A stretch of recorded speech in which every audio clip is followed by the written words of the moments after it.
Hello, and welcome to the North Coast Journal Preview. This is a show where we take a look at what's coming up in the current edition of the North Coast Journal. I am host Tanya Schrum, and I am joined, as usual, by North Coast Journal's news editor, Thad Greenson, and arts and features editor, Jennifer Fumiko Cahill. Greetings. Welcome to the program this week. I hope you're having a great week so far. So far, so good. How are you doing, Tanya? I am doing well, enjoying the little warm snap we have going on. It is very unfall-like out. 75 degrees or whatever in Eureka. Yeah, I definitely did not dress for it today, so it's going to be putting on the shorts before going to the park later. Gotcha. Good day to go to the park, though. Definitely. Get out there and enjoy it. Sunblock, because nothing is more embarrassing than getting burned in Humboldt. I completely concur. Wear the sun protection or your big floppiest hat, or both. Well, Thad, why don't you talk about what we have coming this week in the North Coast Journal? Digital editor Kim Weir took a deep dive into some goings on in the Valley West neighborhood of Arcada and some efforts to get some improvements there. So I think most of us, when we think of Arcada, we think of the plaza, we think of maybe the Bottoms, the Marsh, CPH campus. We don't often think of Valley West, and that's kind of many residents feel that the city has kind of taken the same approach.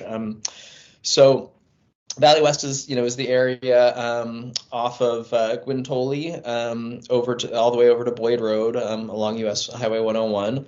It was annexed by the city in the 1950s and is home to a lot of the city's hotels and a lot of the city's fast food restaurants, pretty much exclusively all of the city's fast food restaurants.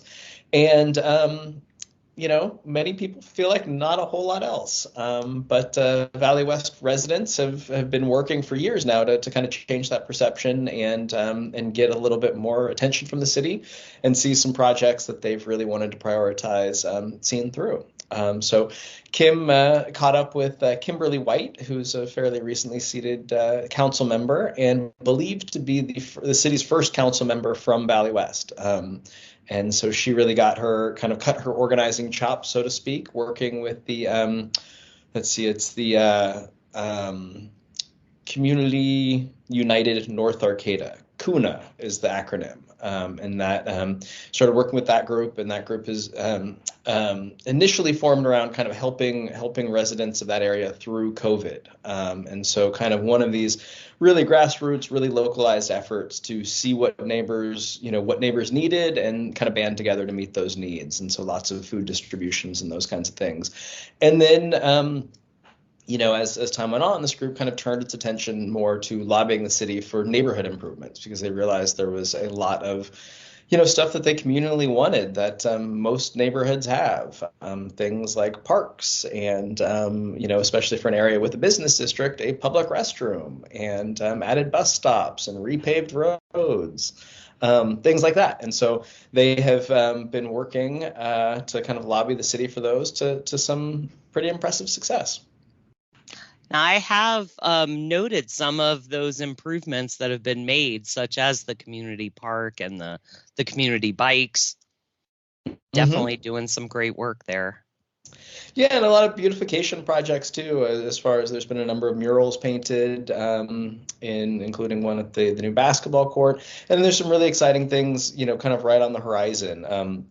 The city recently acquired Carlson Park in kind of the north part of Valley West, which is the city's only property that abuts the Mad River. They have plans to put in some kayak launches there, a public restroom, and some other facilities. So there's a lot of things to be excited about in Valley West. And it's just, to me, it's a really neat story of just community involvement and people kind of banding together, really discussing from the bottom up what they want to see. They have this really collaborative kind of budgeting process where they hold these community meetings to come up with ideas, and then those ideas are kind of vetted by a community committee before they're presented to the city, is to make sure kind of there's a really, from the bottom up backing of where city funds are going, and making sure they're spent on things that neighbors there really want to see and really have prioritized. I think it's very heartwarming to know that kind of grassroots effort is really uh, yielding some nice fruit there in Valley West.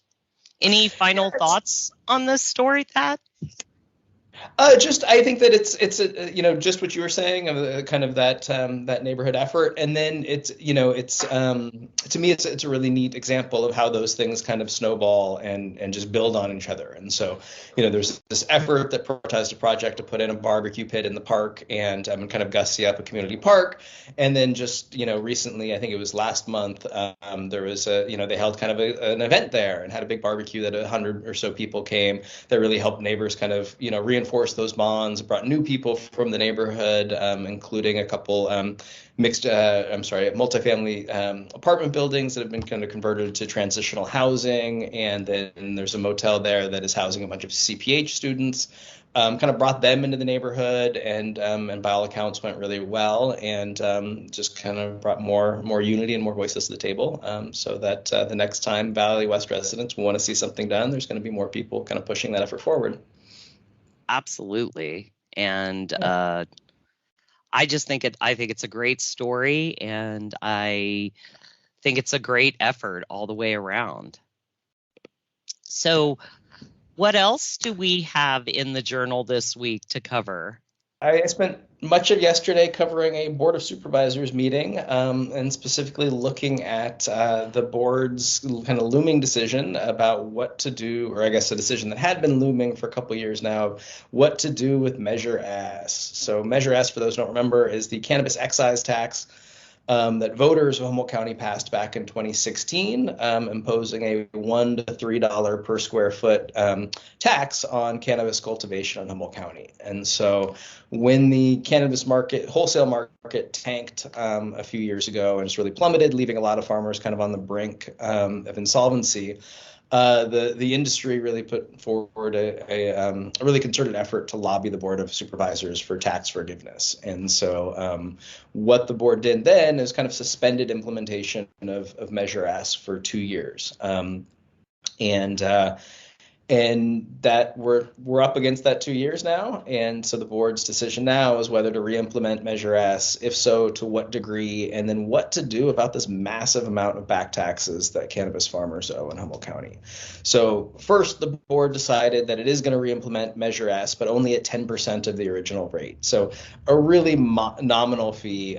They really felt like they a majority of the board expressed that they felt like they couldn't continue just kind of ignoring this tax when it was so clearly the will of voters back in 2016. The measure passed by a 2-to-1 margin. It wasn't close. It was really clear that residents of Humboldt County wanted to see the cannabis industry taxed and wanted that money to go to community services.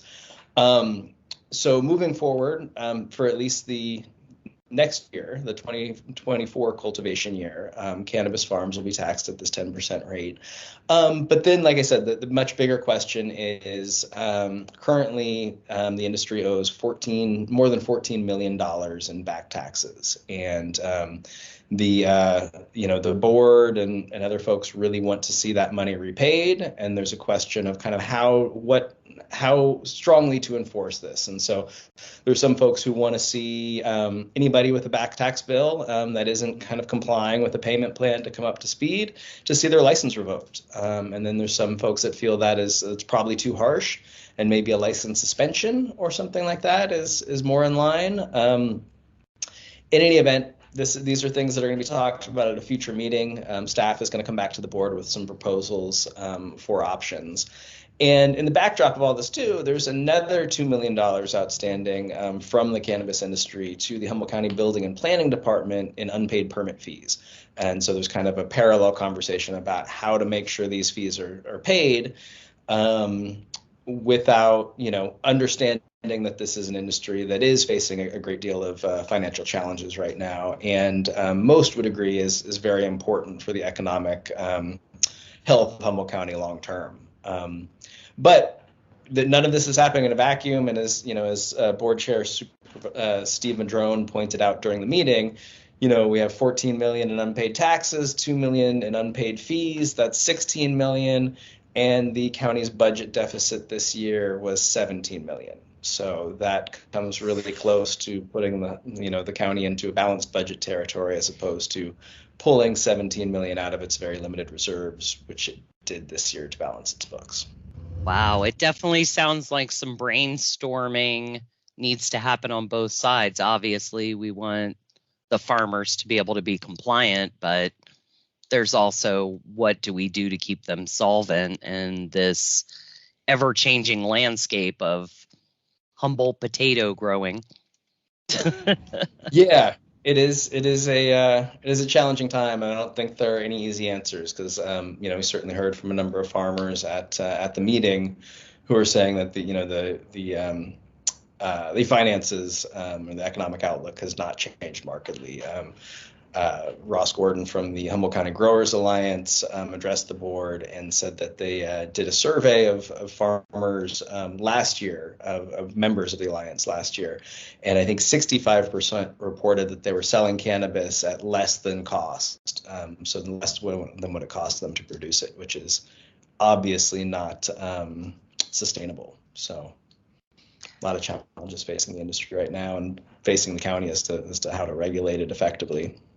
It's definitely not been an easy thing to bring forward, the decriminalization and how to implement. Just a quick aside, I moved up here in 2002, kind of, toward the height of the green rush black market economy, and it has just been a wild ride watching kind of this whole path unfold over 20 years and all the reverberating impacts. Much different landscape than it was then. Well, any final thoughts on this story before we move on down the trail? No, just that we're going to continue to cover it. So folks should keep checking back, and as it develops. And of course, I encourage people to pick up the journal and read the complete stories presented here. And with that, I'm going to switch gears to the wonderful Jennifer and see what's happening on the arts and features beat. What do you have for us this week? Gears, trails, I see what you did there. This week we have a really great story from Meg Wall-Wild. Hey, Meg. Hey, girl. She is a fantastic freelance writer who does a lot of different kinds of stuff from us, and including going outside in my stead. Thank you, Lord, for Meg Wall-Wild. So she has a really cool story about trails and about trail accessibility.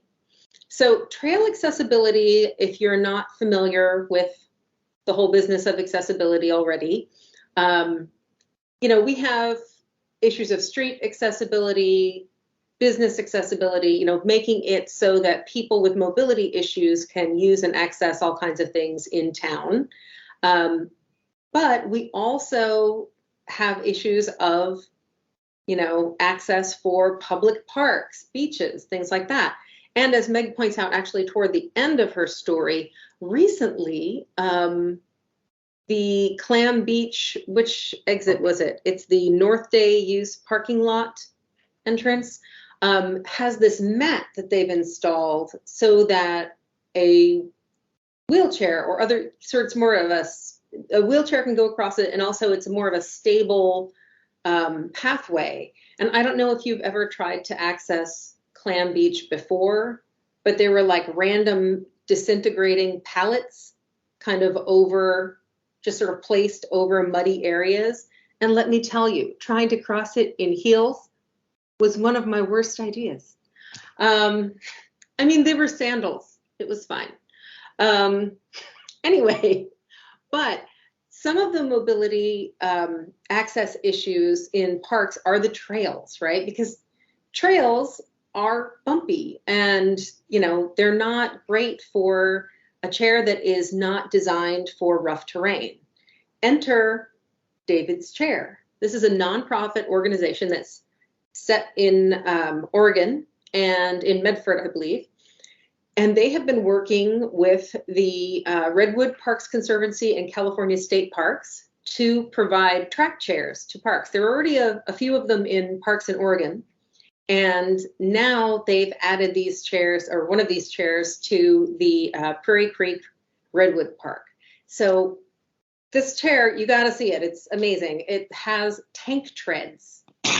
And it's like this red, like dune buggy kind of metal framework. And, you sit in the chair part of it, which can be sort of more raised or lower, and it goes over rough terrain. And honestly, it's a couple of mechanical arms away from you being Ripley in Aliens. Awesome. And so it's fantastic. So this, one of the first people to use the chair, this fella who was at the Centennial Celebration where they made sure there were multiple chairs available for that, he was saying, this has given me mobility that I haven't had in years. And, we have paved trails, we have places that are, walkable for people who aren't great on even terrain or good for using wheelchairs or other mobility assistance. But this thing really allows you to just go on the trail yourself. And they're, working out guided tours and stuff, but you can get one and kind of borrow it for free. You have to register and there are time slots, but you can borrow it for free and get to see these trails. And before we started, Tanya, you were saying like your mom, if she comes to visit, like how there are lots of people in our lives with mobility issues. This is why I was, familiar with the Clam Beach access, because I've looked into this for when it's already hard for her to travel. But when they can travel, I want her to be able to see as much of this area as possible. And this just warms my heart that not just for, personally, but for anybody with mobility issues, they should be able to get in the redwoods.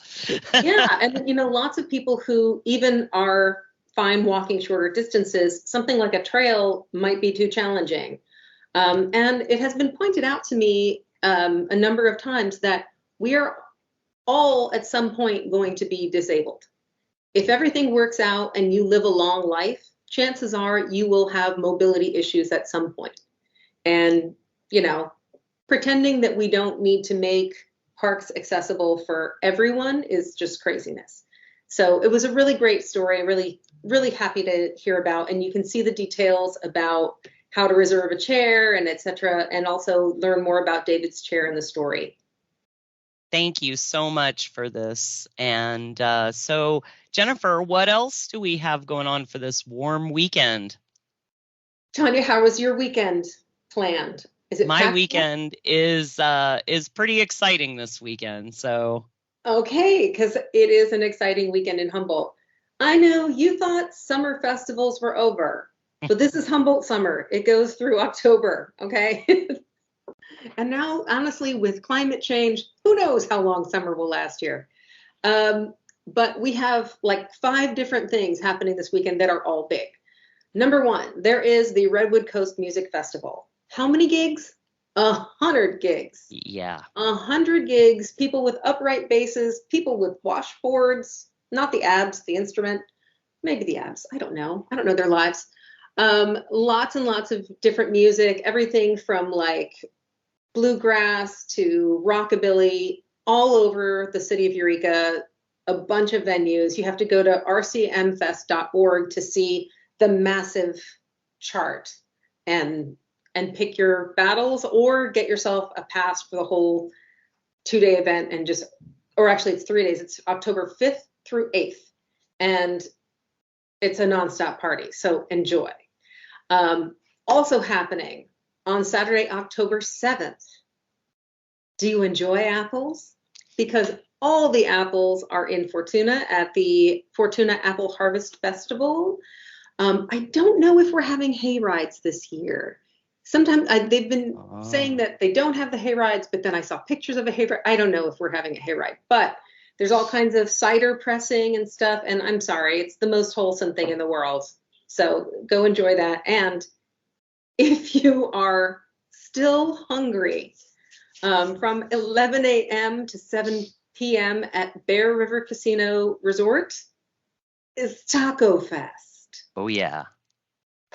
I do not know how many participants there will be this year, but I know that it will be more tacos than you can eat. I'm really excited for Taco Fest, for sure. And when I talk to people about what they're doing for Taco Fest, they are sometimes pretty out of the box. So expect some creativity, expect some fun. There's going to be like live music, stuff for the kids to do, etc. And then you just sort of taco graze, which is how, honestly, we should always be eating. I would like to spend all day grazing on tacos. Oh, yeah. And I might not be able to fit in my chair any longer, but it might be worth it. I mean, you can digest as you travel. It's fine.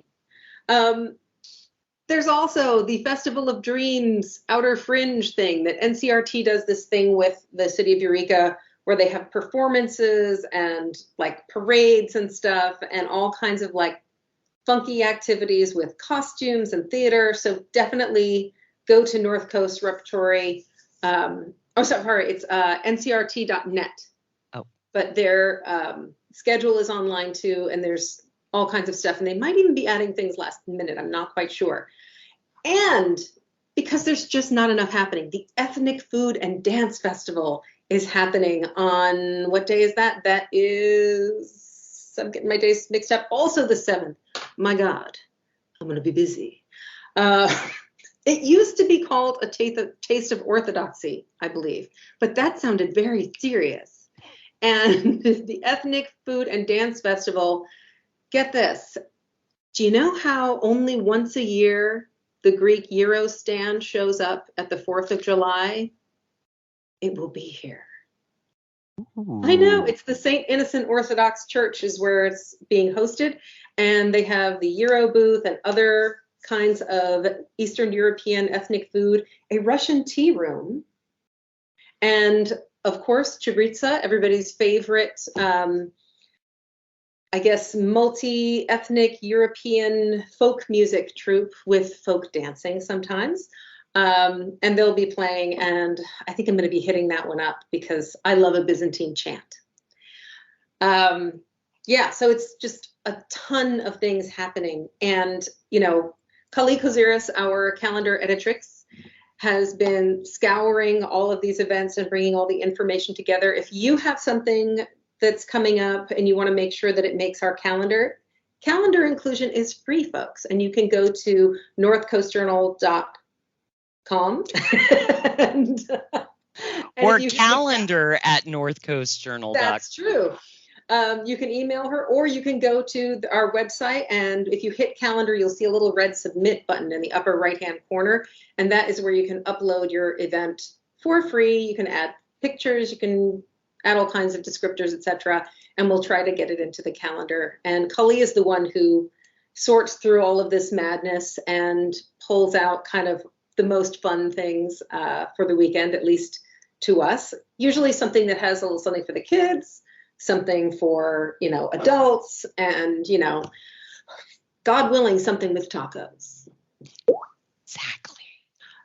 If I can make one more plug, I know we're kind of running out of time, but as I was flipping through, we don't see the ads, by the way. We don't see the ads in the paper until everything's written. So we don't know what's going to come up.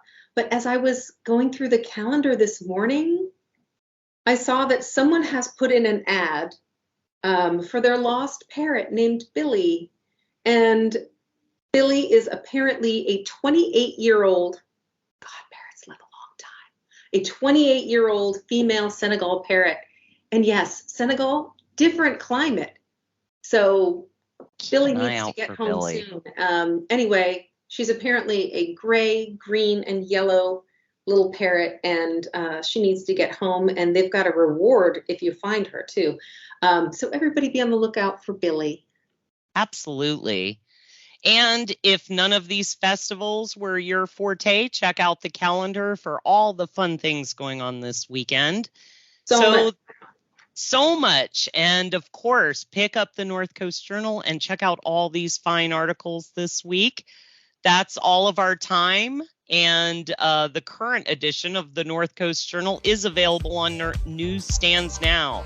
So pick up your copy today. You can also find it 24/7, 365 at northcoastjournal.com. My name is Tanya Schrum. Thanks for listening, staying informed, and supporting our community here on the North Coast. Thanks, everyone.